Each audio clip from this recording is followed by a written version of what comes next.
우찌무라 간조전집 제10권 제26부 일본 두 번째 녹음. 기도드리고 녹음하겠습니다. 사랑이 많으신 우리 아버지 하나님의 은혜를 진심으로 감사드립니다. 주님께서 귀하게 쓰시고 일본을 위해서, 일본 초기 복음을 위해서 사용하시고 이 땅에서 귀한 업적을 많이 남기신 우찌무라 간조 선생님 책을 읽고 있습니다. 그의 시각으로 대한민국을 생각하게 되는 시간도 갖고 있습니다. 아버지 하나님, 누구나 다 애국심은 있는데 이런 것들을 신앙과 함께 결부하고 천직이 무엇인가 찾아보며 또 각자의 할 일은 무엇인가 생각하는 귀한 크리스찬들 될 수 있도록 도와주시옵소서. 리딩 아까워서 녹음해서 유튜브에 올리고 있습니다. 한 분의 형제나 한 분의 자매와 쉐어하여서 우리의 신앙이 더욱더 결속되고 더욱더 발전할 수 있기를 원하고 있습니다. 주님 인도하 주시옵시고 우리 성령님께서 함께하여 주시옵소서. 감사드리며 고마우신 우리 주 그리스도 예수님 이름 받들어 기도드립니다. 아멘. 오늘은 세계 속의 일본입니다. 세계 속의 일본. 우리가 이를 얼마나 더디 깨달았던가. 일본이 세계의 일부분이지 세계가 일본의 지부는 아니다. 일본의 산맥은 중국 산계의 연장이다. 일본의 해안에 밀려오는 조류는 인도양에서 온다. 시베리아에서 불어오는 찬바람은 일본의 서북지방에 한파를 몰아오고 일본의 조류는 캄차카와 필리핀 군도 사이를 왕래한다. 일본의 어류 가운데는 인도양산인 것도 많고 또 지중해 산과 극히 유사하다. 일본은 고립해서 지구상에 존재하는 것이 아니다. 세계를 모르고서 일본을 알려고 하는 사람은 몸 전체를 모르고서 눈과 코를 알려고 하는 격이다. 아무리 분업화한 세상이라 하더라도 이런 것은 극도의 무지와 어리석음이라 하지 않을 수 없다.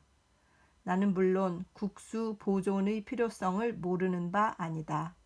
눈만 칭찬하다가 코의 직분을 망각하는 자를 나는 못마땅하게 생각한다. 눈의 쓸모가 따로 있고 코의 쓸모가 따로 있다. 그런데 자기가 코라고 해서 전체가 코처럼 되라고 하는 자가 있는데 이것이 오늘날 세상이 말하는 소위 애국자의 궤변이다. 코를 잘 보존하여 그 후각 신경을 예민하게 하고 그리하여 완전 무결한 코를 만들어 사교계에서 뽐내보고자 하는 자라고 해서 반드시 이비인후과 전문의 치료만이 필요한 것은 아니다. 코의 건강을 보존하는 데에는 반드시 온몸 전체의 건강이 필요하다. 코에만 신경을 써서 이를 비틀기도 하고 기름을 바르기도 하고 여기에 전심전력을 쏟기만 하면 마침내 세계에서 유일무이한 훌륭한 코가 될 것이라고 생각하는 사람이 있다면 사회의 조롱거리가 되고 말 것이 아니겠는가? 내가 세계 안의 일본을 외치는 이유는 참으로 명명백백하기가 마치 햇빛을 보기보다 더 분명한 사실을 우리 동포들의 머릿속에 꽉 박히게 하기 위해서이다. 즉, 코가 신체의 일부분이지 신체가 코의 것이 아니라는 사실이다. 다시 말해서 세계가 일본의 것이 아니라 일본이 세계의 것이라는 사실이다. 그런데 내가 이를 역설함은 우리나라 사람들이 이 사실을 망각하기 때문이다. 때문에 많은 그릇된 미신에 빠지기도 하고 위험한 망상을 품기도 하여 마침내 큰 불행과 실패를 겪는 일이 많은 듯 하기 때문이다. 옛날에는 지구가 우주의 중심인 줄 알고 이 설에 반대하는 자가 있으면 불신, 불경, 교만한 자라는 낙인을 찍어 박해하곤 하였다. 그런데 코페르니쿠스가 나타나서 옛 설이 틀렸음을 바로잡고 케플러, 갈릴레오가 이에 찬동한 이래 뉴턴이 인력을 발견하게 되고 허쉘이 전체 배열론을 발표함으로 지금은 초등학생도 지구 중심설의 어리석음을 비웃게 되었다. 애국론의 운명도 역시 이와 같게 될 것이다. 일본이 세계의 중심이고 세계는 일본에게 공물을 바치기 위하여 만들어진 것이다. 우리는 세계를 집어삼킬 만한 무력이 있다. 금구무결한 군자국이라고 뽐내는 것이 이른바 애국론이다. 시선을 오직 우리나라에만 집중해서 국토의 아름다움을 자랑하고 그 특징을 자찬하는 것이 이른바 충신이요 애국자들이다. 그러나 진리는 애국심보다 더 크다. 우리가 뽐낸다고 해도 세계 조류를 거스를 수는 없다. 세계 대세라는 것이 있다. 4천만 일본인의 애국심으로 이 대세를 거스를 수 없다. 이는 인위적으로 되는 것이 아니기 때문이다. 영국인이 이를 만드는 것도 아니요. 프랑스인, 러시아인이 만든 것도 아니다. 이는 하늘이 정하신 진화의 법칙인데 이 대세에 쫓느냐 거역하느냐에 따라 국가의 흥망성쇠가 좌우되는 것이다. 나는 반드시 이른바 세계주의를 지지하자는 것은 아니다. 세계주의건 국가주의건 간에 학술적으로 공평하게 고찰하기만 하면 궁극적으로 도달하는 곳은 하나다. 정당한 해석을 하면 몸 전체를 위한 복원론이 코를 위한 복원론도 되는 것이다. 나는 세계주의를 주장하는 사람이다. 일본을 세계의 일부분으로 보기 때문이다. 나는 국가론자다. 일본의 이익과 발전을 정당하고 자연스러운 관점에서 고찰하기를 바라는 사람이기 때문이다. 우주의 진리가 내게 가르쳐준다. 전체를 잘 받드는 부분이 복 받는다고. 좋은 잎사귀란 그 식물 전체의 영양즙을 혼자서 다 섭취해버리는 잎사귀가 아니라 그 식물 전체의 발육을 잘 돕는 잎을 가리켜 말하는 것이다. 좋은 손이란 몸 전체의 혈액을 불러들여서 다른 사람들로 하여금 손만 있고 몸이 있는 줄은 모르게 만드는 그런 손을 말하는 것이 아니다. 좋은 손이란 몸 전체의 복원과 동작을 잘 도와 몸으로 하여금 손이 있는 줄을 알게 만드는 그런 손을 말하는 것이다. 좋은 시민이란 국가의 재산을 통틀어서 쾌락의 미천으로 삼고 국가를 빙자해 일시인의 명예를 드높이려 드는 정치가, 박사, 신문기자 따위를 말하는 것이 아니다. 좋은 시민이란 자기 자신을 잊고 국가를 위해 자기를 희생해서 헌신 봉사하는 사람을 가리키는 것이다. 크고 좋은 국가란 가장 많이 인류의 발전을 위해 공헌하고 세계의 개조에 이바지하고 큰 진리와 큰 사상과 큰 사업을 가장 많이 전 세계에 기여한 국가를 말하는 것이다. 인도 제국과 캐나다를 가지고 영국의 부라고 말하는 것은 잘못이다. 영국의 정말 부는 셰익스피어이다. 베이컨과 뉴턴이다. 하워드의 감옥 개량 사업이다. 윌버포스의 노예 폐지 운동이다. 독일의 세력이 그 50만 상비군이라고 말하는 이는 잘못 본 것이다. 독일의 강대한 점은 루터의 개혁이다. 괴테와 실러, 피히테와 셸링의 감화력이다. 그리스는 그 크기가 일본의 북해도보다 더 작은 나라지만 그가 낳은 플라톤과 피디어스와 아리스토텔레스를 통해 오늘날에도 문명 세계를 이끌고 있다. 한때는 유럽과 아시아의 절반을 석권하였던 티무르 제국은 지금은 흔적도 없이 사라졌다. 일찍이 동유럽의 절반을 약탈하여 국위를 서양 세계에 떨치던 터키는 지금 동방의 병자로 겨우 명맥만 유지하고 있는 판국이다. 한때는 세계의 여왕으로 불려졌고 유럽의 가장 좋은 지역과 게다가 아메리카 대륙의 거의 전부를 차지하고 금은 광맥을 셀 수조차 없이 소유하여 전 세계의 귀금속을 모조리 자기네가 긁어 모으려는 꿈에 부풀던 스페인은 큰 사상을 인류에게 하나도 제공해주지 못하였고, 그렇다고 해서 자선사업으로 세계에 유익을 끼치지도 못하고 말았다. 오직 무력만 자랑했고 약탈만 일삼았고 자유의 진로를 방해했으며 사상의 발달을 저해하기만 했다. 그러므로 지금은 국군이 기울어져서 국가의 전력을 기울여도 그 한 영토에서 일어난 반란민을 진압시키지 못하고 있다. 17세기의 최대 강국이 이제는 교만한 나라는 쇠멸한다는 본보기가 되어 세계 국민에게 경각심을 일으켜주고 있다. 프랑스는 무력으로도 그 국경을 라인강의 서쪽으로 확장시키지 못하였다. 국민의 역사를 연구해보라. 그리하면 그 흥망성쇠는 대체로 그 나라가 세계에 끼친 공헌도의 많고 적음에 정비례함을 알게 될 것이다. 세계 안의 일본은 세계에 유익을 끼치는 것을 그 목적으로 삼지 않으면 안 된다. 평화와 진보와 발전을 제공하는 것으로 그 방침을 삼지 않으면 안 된다.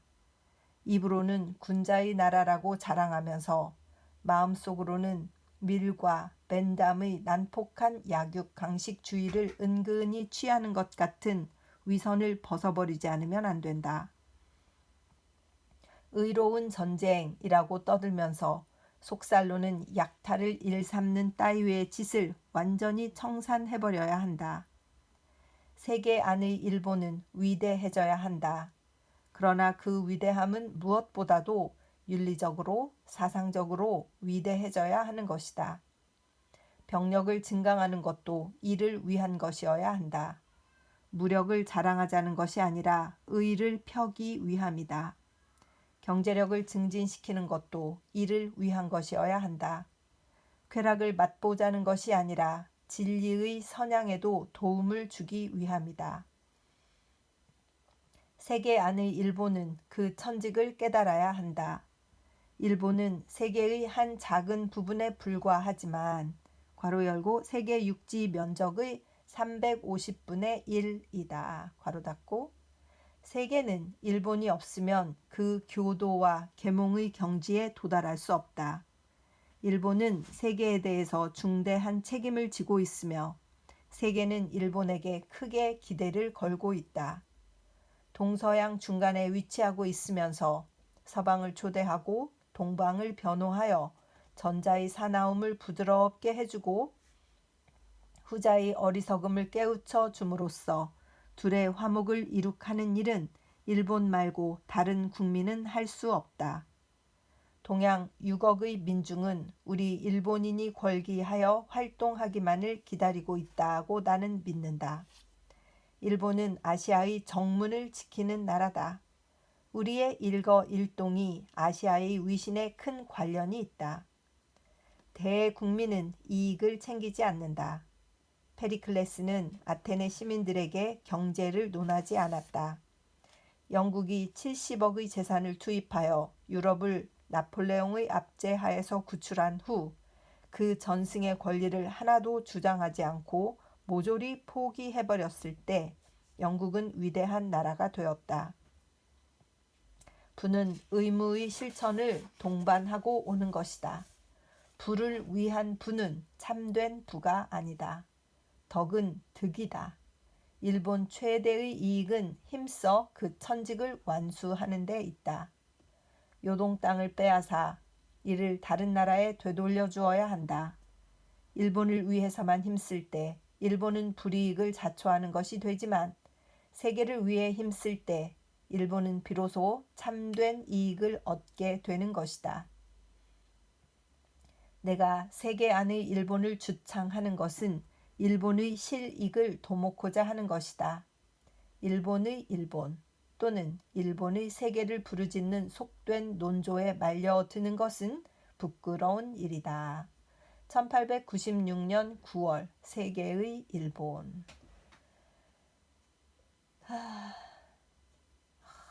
참 옳으신 말씀이고 일본이라는 글자를 빼서 대한민국을 넣어도 정말 틀린 말씀이 하나도 없는 그런 귀한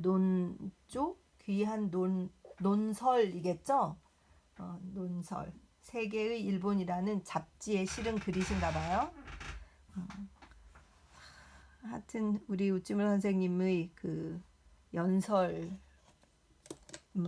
이런 논설 이런 것을 읽을 때 정말 가슴이 뜨거워지는 것은 그분의 이 글에 들어있는 이 진실함의 힘이 아닐까.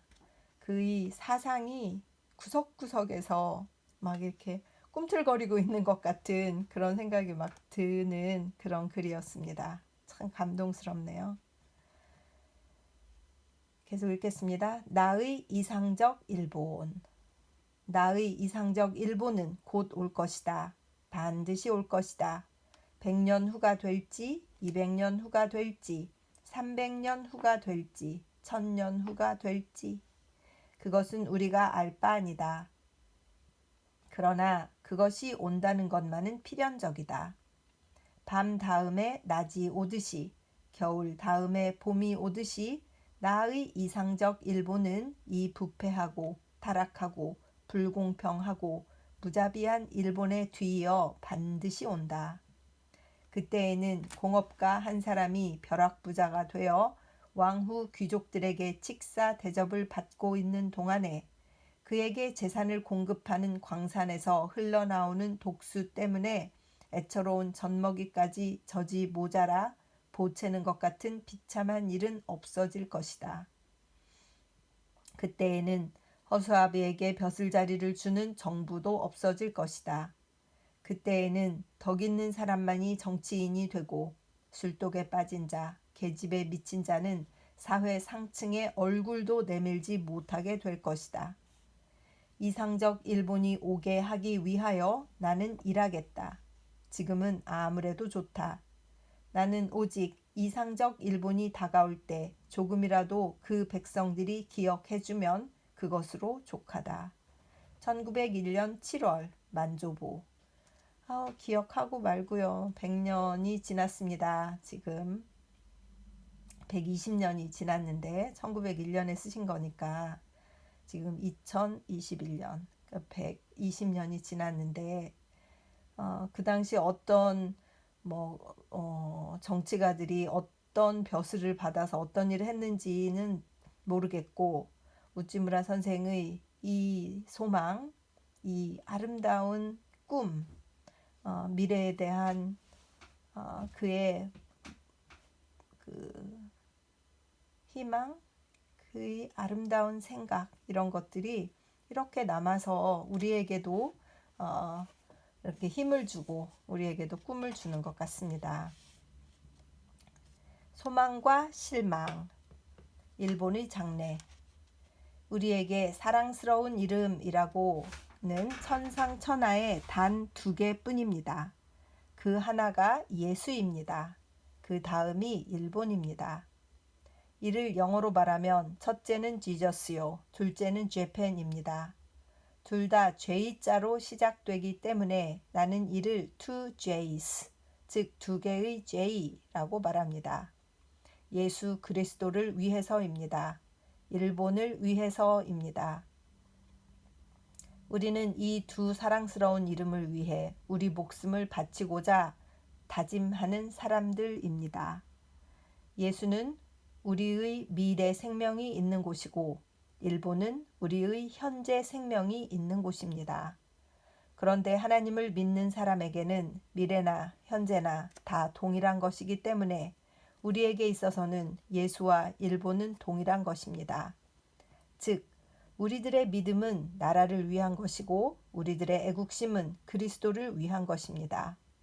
우리가 그리스도를 떠나서는 참된 마음으로 나라를 사랑할 수 없듯이 또한 나라를 떠나서는 열심으로 그리스도를 사랑할 수가 없습니다. 우리가 기독교를 믿은 첫째 이유는 그것이 우리가 사랑하는 이 일본을 구원하는 유일의 능력이라고 믿었기 때문입니다. 우리와 일본과의 관계는 부자 관계, 부부 관계, 군신의 관계보다도 몇 배나 더 깊고 튼튼하고 두터운 관계이기 때문에 우리는 일본을 떠나서 홀로 자기 한 사람만 구원받으려고 기독교를 믿는 것이 아닙니다. 우리가 만일 저주를 받는다면 우리 일본과 함께 저주받기를 원합니다. 만일 구원을 받는다면 우리 일본과 함께 구원받기를 원합니다. 우리는 일본과 함께 우리 영혼이 구원받기 위하여 그리스도에게 간 사람들입니다. 나 혼자 구원받고 싶어서 그리스도를 찾은 것이 아닙니다. 사정이 이와 같기 때문에 일본의 운명을 우리는 가장 염려합니다. 일본은 어떻게 될까요? 이 사랑스러운 조국은 마침내 멸망하고 말까요? 그렇지 않으면 여기에 구제될 소망이 있을까요? 만일 있다면 어떻게 하면 구제될까요? 이것이 우리의 머릿속을 차지하고 있는 가장 큰 의문입니다. 밤낮 없이 나를 점령하고 한때도 내 마음에서 떠나지 않는 문제가 바로 이 국가 구제 문제입니다. 오, 나의 하나님, 원컨대 이 불쌍한 우리나라를 구원해 주시옵소서 하는 것이 영국의 애국자 햄프덴의 임종시의 기도였습니다. 나는 내 동족인 형제를 위해서라면 자신이 저주를 받아 그리스도에게서 끊어질지라도 한이 없다. 로마서 9장 9절는 것이 사도 바울이 진심에서 우러난 고백이었습니다. 만일 우리 일본이 구원받지 못한다면 나 자신의 구원이 무슨 필요가 있겠느냐 하는 것입니다. 나는 홀로 천국에 가기를 원치 않습니다. 나는 나의 생명보다도 내가 사랑하는 이 일본이 구원받기를 원합니다. 오, 나의 하나님, 원컨대 불쌍한 이 나라를 구원해 주시옵소서 하는 것은 비단 햄프덴 뿐 아니라 어느 나라 사람이든지 그리스도를 믿는 사람이라면 누구나가 절규하는 소리입니다. 기독교 신자에게는 애국심이 없다고 말하는 사람이 있습니다만 그런 사람은 아직 아버지이신 하나님을 모르며 따라서 우리들의 마음도 모르는 사람들입니다. 예루살렘아, 내가 너를 잊을진대 내 오른손이 그 재주를 잊을지로다. 내가 예루살렘을 기억하지 아니하거나 내가 너를 나의 제일 즐거워하는 것보다 지나치게 아니할진대 내 혀가 내 입천장에 붙을지로다. 시편 137편. 애국심은 소위 애국자의 전유물이 아니라 그리스도를 믿는 우리들의 전유물입니다. 세상의 기독교 신자의 애국심보다 더 깨끗하고 뜨겁고 높고 깊은 사랑의 마음은 없습니다. 크로멜이 영국을 사랑했던 애국심, 구스타프 아돌프가 스웨덴을 사랑했던 애국심, 사보나롤라가 이탈리아를 사랑했던 애국심, 또 근세로 내려와서는 크루거와 슈벨트 등이 자기네 트랜스바를 사랑했던 애국심은 참으로 그들이 그리스도 안에서 품었던 애국심이었는데 그러한 거룩하고도 깊은 사랑의 마음은 그리스도를 믿는 사람이 아니면 도저히 지닐 수 없었던 사랑이었습니다. 우리 일본은 어떻게 될까요? 이 절실한 문제에 대하여 이 나라에서 발행되는 신문 기사가 전해주는 대답은 오직 하나뿐입니다. 그것은 멸망입니다. 위정자의 타락, 교육자의 타락, 승려 목사의 타락, 사기, 뇌물, 간음, 절도, 강도, 살인, 매독, 이간, 모함, 배신. 이것이 우리가 매일 신문에서 읽고 듣는 사실들입니다. 이 사건들을 빼놓으면 신문에 남는 것이라고는 별로 없습니다. 성서에 기록된 죄의 목록 가운데서 오늘날의 일본인이 범하지 않은 죄는 하나도 없어 보입니다. 음행, 더러움, 방탕, 우상 숭배, 마술, 원수 맺기, 싸움, 시기, 분노, 당파심, 분열, 분파, 질투, 술주정, 유흥. 갈라디아서 5장 19절에서 20절. 이 중에 일본인이 짓지 않는 것이 어떤 죄입니까? 정치가는 지조를 팔기가 예사이고 서로가 더러운 말을 짓거리면서도 조금도 수치로 여기지도 않습니다. 충군 애국을 가르치는 교육자가 뇌물을 받은 혐의로 계속 교도소에 수감되고 있습니다. 수만 명에 달하는 백성이 굶주림에 허덕이고 있는데도 그들을 기아선상으로 헤매게 한 사람들은 국가의 은덕을 한 몸에 걸치고 사치와 음란으로 세월을 보내고 있습니다. 때때로 정의와 공평을 부르짖는 사람이 있는가 했더니 그것은 의를 사랑하는 소리가 아니라 불평의 소리였습니다. 동포들은 상호간에 나쁜 짓을 저질렀다는 말을 듣기를 큰 낙으로 삼고 있습니다. 질투는 부자지간에도 형제지간에도 사제지간에도 행해지고 있으며 오늘의 사제지간이 내일의 원수가 되고 고륙의 형제조차 서로가 서로를 괴롭히는 것을 정의와 국가를 위한 것이라고 생각하고 있습니다. 정부는 각 부의 부패가 극에 다다라서 내각이 부패했고 육군이 부패했고 해군이 부패했고 내무가 부패했고 외무가 부패했고 문교조차 부패에 젖어들어서 이제는 초등학교 교사들조차 뇌물을 받는 것을 당연한 일로 여기게 되었습니다.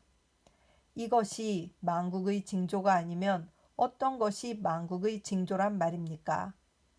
만일 죄악밖에 아무것도 갚아줄 것이 없는 나라가 천년이고 만년이고 번영해 나간다면 정의란 얼마나 무가치한 것일까요?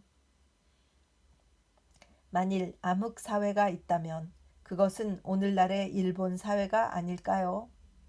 불안하기 짝이 없는 사회, 조금도 신용할 수 없는 사회, 형식 일변도의 완전히 거짓으로 꾸며진 사회가 바로 오늘날의 우리 사회가 아닐까요?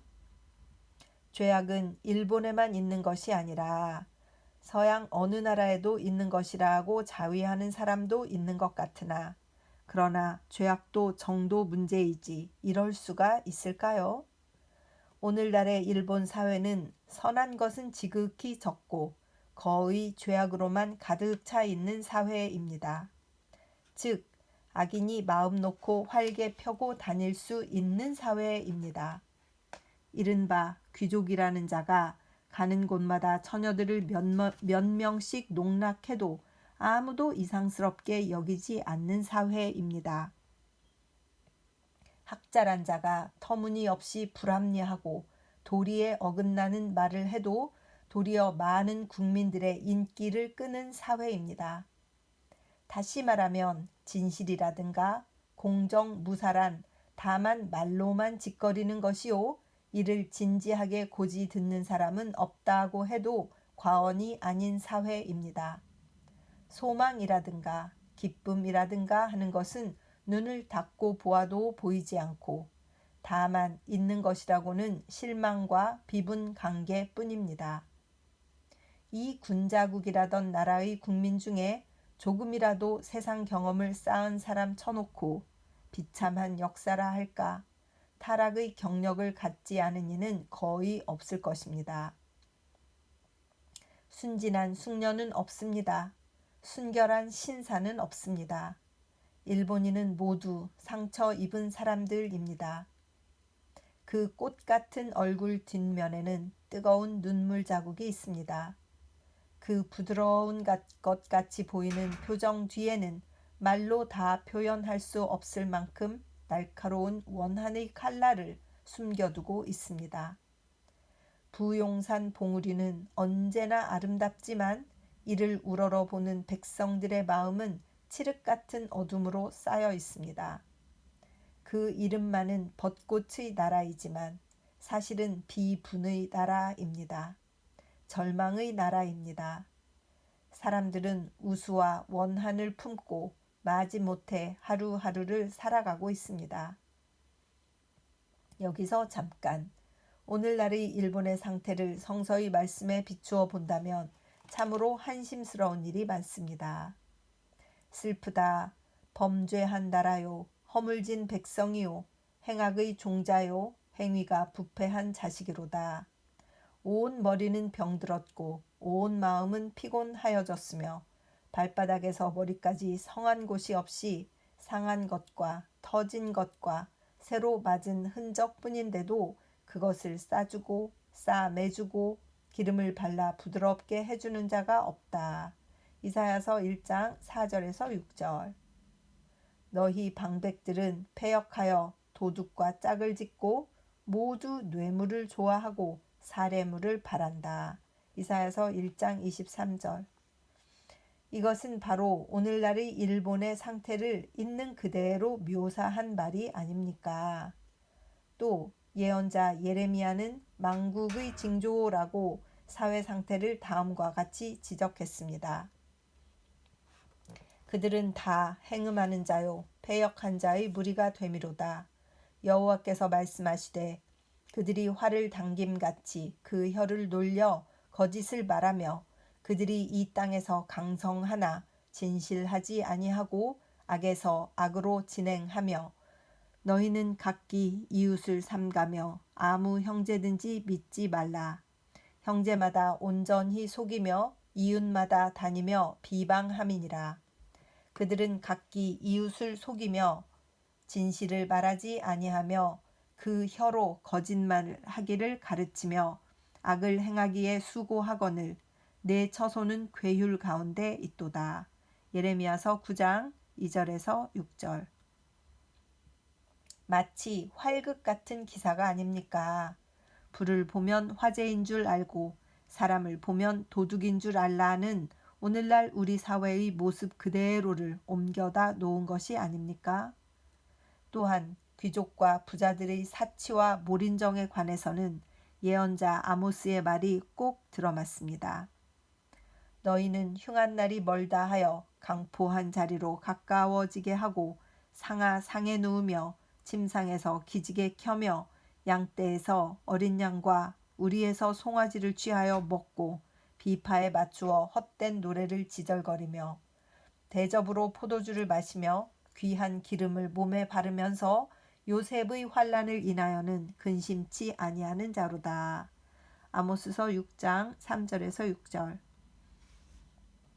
만일 멸망 전의 이스라엘 나라와 오늘날의 일본을 비교해 보고 싶으면 여기 가장 알맞은 대구가 있습니다. 사마리아 산들에 모여 약자를 학대하고 가난한 자를 압제하고 너희는 의로운 사람을 학대하고 뇌물을 받은 후에 문에서 가난한 자를 유죄 판결하고 그들은 돈을 받고 의인을 팔며 신 한 켤레만 받고 궁핍한 자를 팔며 가난한 자의 머리에 있는 티끌을 탐내며. 아모스서 여러 군데에서. 이것은 지금으로부터 2600년 전 이스라엘 왕국 멸망 전의 실황이었습니다만 오늘 1903년의 우리 눈앞에 예언자의 말이 그대로 사실로 나타나고 있는 것을 목격하는 바입니다. 귀를 기울여 잘 들어보십시오. 이것은 1903년 일본의 수도에서 멀리 떨어져 있지 않은 고장에서 실제 있었던 일입니다. 지난달 12월 29일 도지기현 산호세무서가 안소군 우에노촌 구리하라 조조의 1902년도 토지세 37.2리를 체납했다고 해서 집행한 재산 차입 결과를 들으니 차압 금품은 어린아이 소못 1가지, 남자 겉옷 1가지, 옷감 1벌, 현금 18전인데 그 의복은 광독 구제부인회에서 구제품으로 준 것이고 그 현금은 지난번 풍수해 때 천황폐하께서 하사한 구호금인데 이를 감히 다나 얹어놓고 날마다 빌고 있었던 것이었다 한다. 만조보에서. 이스라엘도 유대도 그 관리들의 포악이 원인이 되어 깨끗이 망하고 말았습니다. 일본이라 해서 같은 죄악을 짓고 망하지 말란 법이 어디 있습니까? 아시오 동산 광독 사건이라고 말하면 지금은 우리 일본의 기독교 목사들조차 일소에 붙여버리고 말지만, 그러나 이 사건은 일본 전체의 병이 악성 종기같이 되어 여기서 터져 나온 것인데, 일본이 얼마나 위태로운 자리에 놓여 있는가는 이 광독 사건만 보고도 능히 짐작할 수 있을 것입니다. 멸망입니다. 멸망입니다.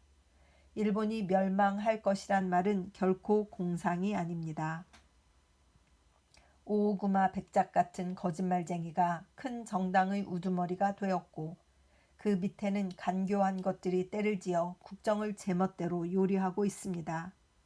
정치적으로 일본이 한 가닥의 소망도 없다는 것은 조금도 이상할 것이 없습니다. 그렇기 때문에 진정한 우국지사는 예언자 예레미야의 말을 빌려 울고 있습니다. 어찌하면 내 머리는 물이 되고 내 눈은 눈물 근원이 될고, 그렇게 되면 살육당한 딸 내 백성을 위하여 주야로 고급하리로다. 곡읍이에요. 곡하고 곡을 하고 울고 그런다는 거죠. 예레미야서 9장 1절. 그 다음은 단 한 방이면 알아본다는 것입니다. 이 해군이 없어지면 일본은 사라지고 맙니다. 이 육군이 없어지면 그 다음은 국가다운 국가는 없어지고 맙니다. 국민의 이상이 있는 것도 아니고 깊고 높고 거룩한 소망과 환희와 생명이 있는 것도 아닙니다. 참으로 아슬아슬하기 짝이 없는 판국이 아닙니까? 이렇게 보면 우리는 벌써 만국의 백성이 되어버린 것 같습니다. 우리는 영혼만 가까스로 구해내고 이 나라의 존망은 운명에 맡겨버리고 그냥 방관만 하고 있어야 될 것 같기도 합니다. 그러나 이러한 암흑 가운데에도 아직 큰 소망이 있습니다. 우리는 이 암흑 가운데에서도 예언자 이사야의 말을 빌려 외칩니다. 지금은 고통을 당하나 후에는 흑암이 없으리라. 이사야서 9장 1절. 과연 암흑은 암흑입니다. 그러나 그 암흑은 외면적인 암흑이지 내면적인 암흑이 아닙니다. 사회의 암흑, 정치의 암흑, 교육의 암흑, 문단의 암흑, 관리의 암흑, 종교가의 암흑, 부자의 암흑이지 하나님과 국토와 평민의 암흑은 아닙니다. 썩어짐은 언제나 부활을 의미하는 것입니다. 일본의 현재의 부패는 그 부활의 전조입니다. 지금 죽어야 될 것이 죽고 있는 중입니다. 중국인에게서 배운 충효 도덕, 그리고 그 위에 건설된 제도, 문물 교육, 이런 것들이 지금 허물어져 가고 있는 중입니다. 즉 동양적인 일본의 가을이 와서 그 잎과 가지가 시들고 있습니다. 그러나 떨어진 잎이 붙어 있던 자리에는 벌써 봄의 새움이 생겨나고 있습니다. 우리는 결코 실망해서는 안 됩니다. 우리가 사랑하는 이 일본에 대한 우리들의 소망은 무엇보다도 하나님의 본성에 달려 있습니다. 하나님은 정의의 하나님, 인애의 하나님이시기 때문에 그 하나님의 지으신 이 일본이 언제까지나 불의의 그릇으로만 남아있을 까닭이 없습니다. 일본이 번벌 정부의 일본, 진보당 정후회의 일본이라고 생각하면 과연 실망이 안 될 수가 없습니다. 그러나 후지사는 결코 오오구마 백작이 구축한 것도 아니오, 비파 호수는 이토 후작이 판 것도 아닙니다. 이 일본은 정의의 하나님이 정의를 시행하기 위하여 만드신 것이므로 이 나라에서도 정의는 반드시 시행되고야 말 것입니다. 너희는 인생을 의지하지 말라. 그의 호흡은 코에 있나니 수에 칠 가치가 어디 있느냐. 이사야서 2장 22절. 정치가나 교육자가 아무리 부패했다 해도 아직 실망하기에는 이릅니다. 우리는 정의의 하나님이 지으신 이 국토 위에 살고 있는 자들이므로 우리 이상이 실현될 날은 틀림없이 오고야 말 것입니다. 이 사실은 너무나 잘 알고 있는 것이기 때문에 구태여 제3 말씀드릴 필요조차 없는 일입니다. 그러나 우리가 종종 잊어버리는 일이기 때문에 우리는 때때로 다시 기억해내야 될 필요가 있습니다. 우리가 사람들에게서 정치가에게서 상류사회라 일컬어 도덕적으로는 인간 중의 최하급 사회인 귀족들에게 청렴 결백을 기대하기 때문에 실망하는 것입니다. 애당초 사람에게서 기대하지 말고 하나님만 바랬더라면 우리 마음에는 언제나 소망이 차고 넘쳐 있을 것입니다. 일본에 관한 우리들의 소망의 둘째는 그 국민에게 있습니다. 일본의 정치는 극도로 부패했습니다. 종교도 교육도 의뢰할 것이 못 됩니다. 그러나 일본인은 특수한 국민입니다. 나는 아전인수격으로 이런 말을 하는 것은 아닙니다. 2000년에 걸친 그 역사가 일본 국민이 상등 국민임을 가장 잘 증명해 줍니다. 일본의 역사는 명예로운 역사입니다.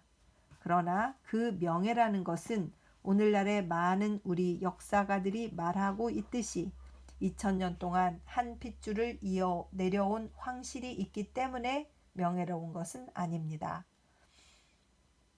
일본 역사의 명예로운 점은 그 진보적이고 자유적인 데 있습니다.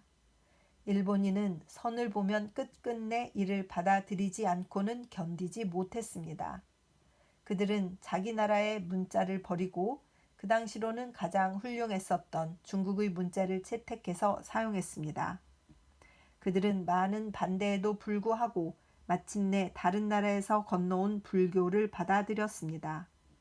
황실에 대하여서는 매우 충직한 백성이었습니다만 그러나 시대가 필요로 하는 때는 호조 같은 유능한 정치가를 추대하여 200년 동안 국정을 맡겼던 적도 있습니다. 일본은 섬나라 백성이기는 합니다만 그러나 섬나라로 만족하지는 않았습니다. 그들은 언제나 대륙적, 세계적 기상을 품고 있었으며 기회만 있으면 그들은 언제나 세계를 향해 뻗으려고 했습니다. 그러므로 그들은 서양 문명에 새로이 접했어도 조금도 놀라지 않았습니다. 그들은 즉각 그것을 흡수하여 소화시키기 시작했습니다. 그들은 서양인이 몇백, 몇천 년 걸려서 발명한 기계를 몇 년 못 가서 홀로 가동하기 시작했습니다. 그들은 또한 서양의 자유 사상에 대해 지극한 부러움을 나타냈습니다. 그렇기 때문에 보수 정치가가 나타나서 갖가지 수단을 써서 그들의 자유 사상을 억압하려 했으나 그들은 도저히 이를 억누르지 못하고 말았습니다. 자유와 진보가 일본의 특성입니다. 그들은 때로는 속아서 압제를 참아내지만 그러나 이것은 결코 오래 가지는 못했습니다.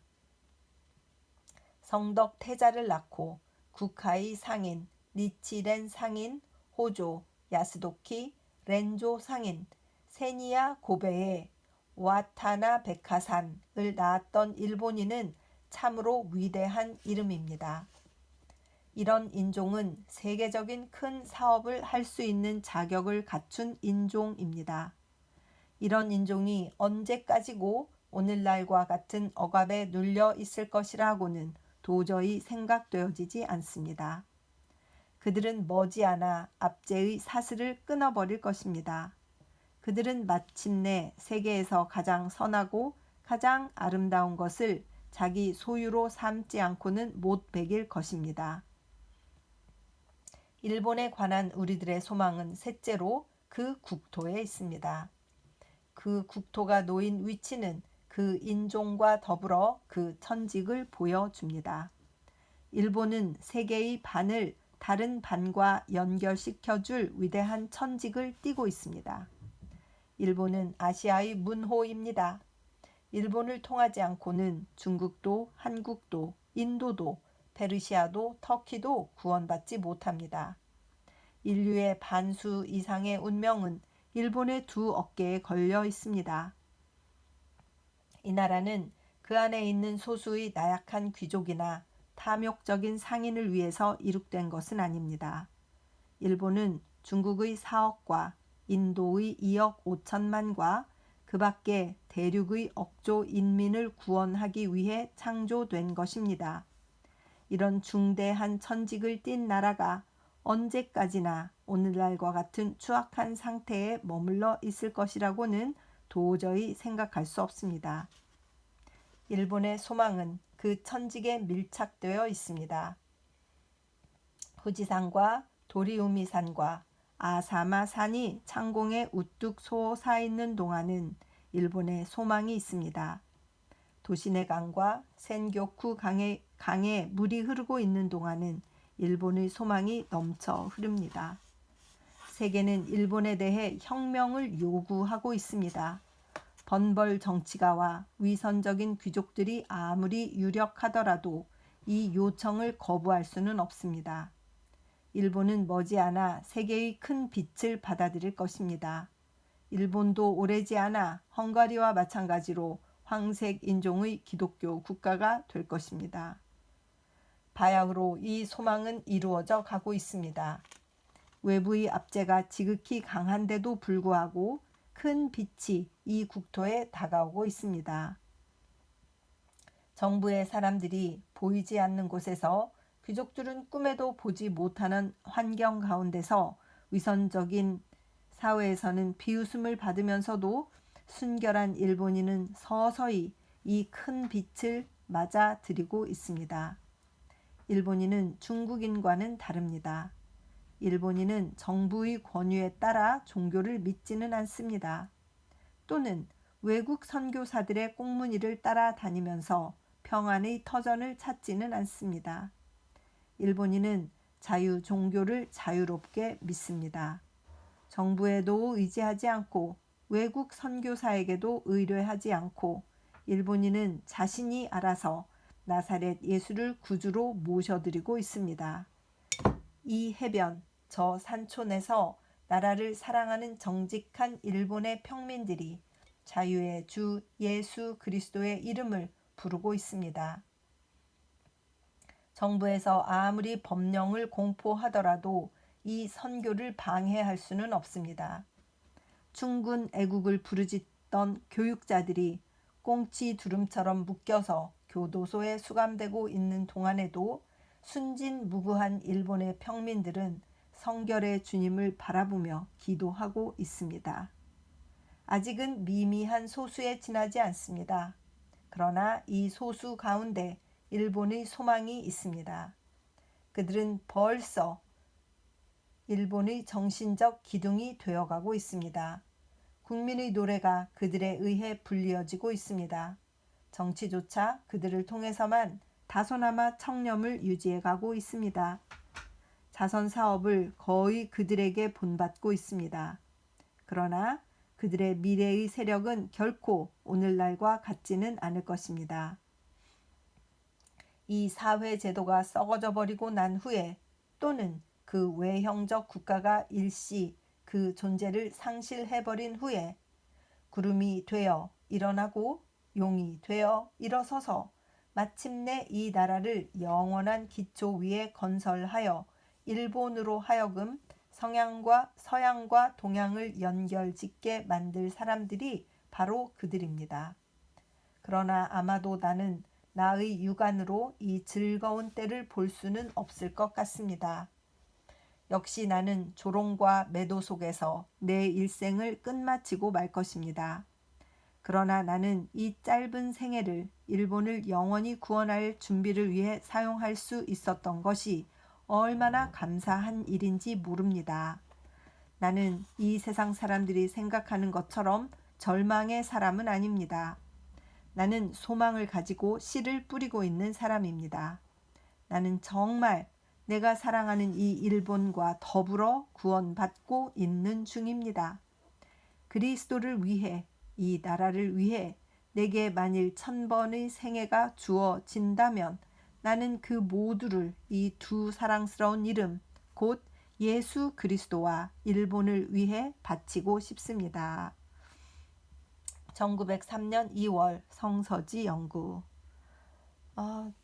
이 연설문이 좀 길어가지고 중간에 끊지 않고 끝까지 쭉 읽었습니다. 시간이 조금 길어졌는데 정말 그 마음의 심정을 토로하는 그 우찌무라 선생님의 진심이 느껴지는 그런 연설이었습니다.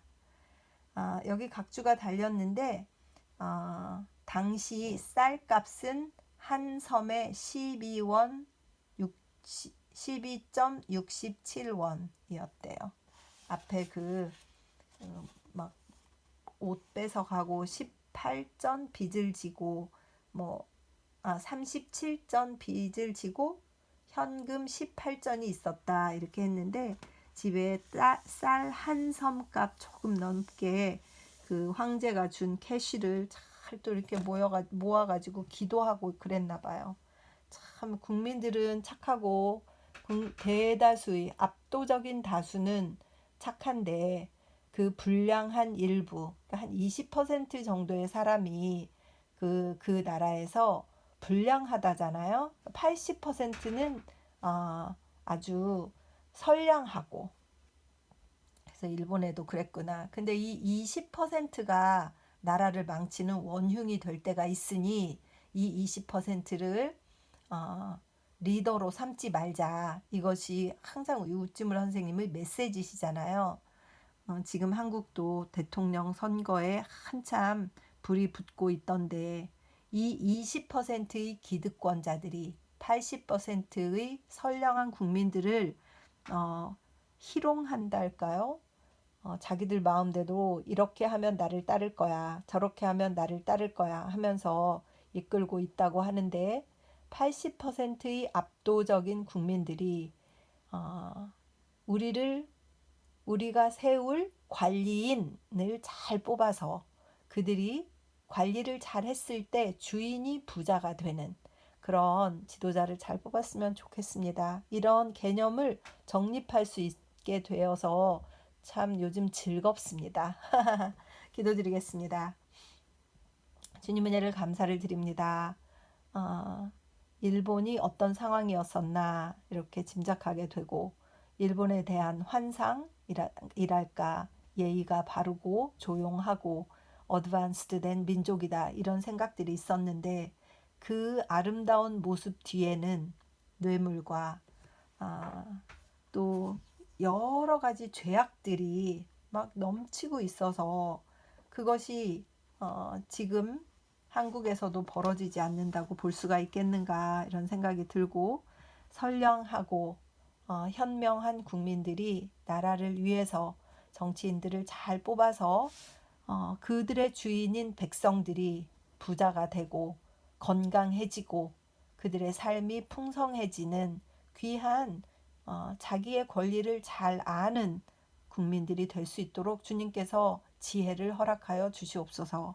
나라에 대한 우찌무라 간조 선생님의 사랑을 느낄 수 있습니다. 예수님과 일본, Jesus and Japan 이런 아름다운 언어들로 나라를 사랑하는 심정도 가득 담고 있는데 우리도 배워서 나라를 사랑하는 일에 신앙으로 우리 예수 그리스도로 나라를 사랑하는 순수한 국민들이 될 수 있도록 주님 인도하여 주시옵시고 이런 희망을 주신 것을 진심으로 감사드립니다. 리딩 가운데 함께 하신 주님 감사드립니다. 고마우신 우리 주 그리스도 예수님 이름 받들어 기도드립니다. 아멘. 사랑하고 축복합니다.